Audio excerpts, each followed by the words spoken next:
Well, good morning. It is March 18th today, and we're in Luke again, and in Luke chapter 3, he's continuing in the line of people who are laying the stage, setting the scene for Jesus' coming. And today we come to John the Baptist.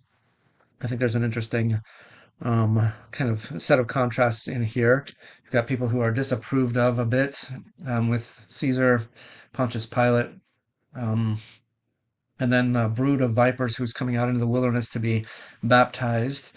And seems like John the Baptist has quite a few, um, I don't know, harsh words in some sense, but also condemning words for those who are coming out to him in the wilderness, and he's preparing them, telling them that they need to repent. He says even the tax collectors came to be baptized, and the soldiers, and he's telling them what they need to change in their lives in order to be ready for the Messiah coming.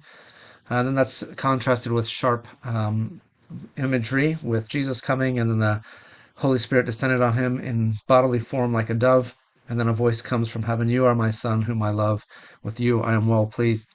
So it looks like Luke is building towards this huge contrast between those who are in need of repentance and then my beloved son, in whom I love. With you I am well pleased. So there's one who has the complete approval of God. I wonder, um, in John the Baptist's ministry, he was not used to, I think, those kinds of people coming to him. I mean, there were people who are thought themselves to be righteous.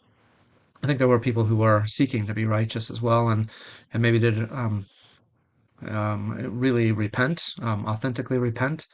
And so he saw some of that change, but then when Jesus comes, it's got to be a huge contrast and just nothing like all those other people who have come to him.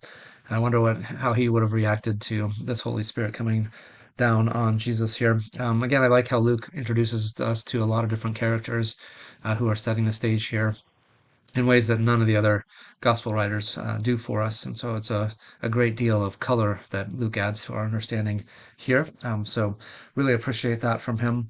Um, and then in the Psalm today, too, Psalm 61, um, hear my cry, O God, listen to my prayer. From the ends of the earth I call to you.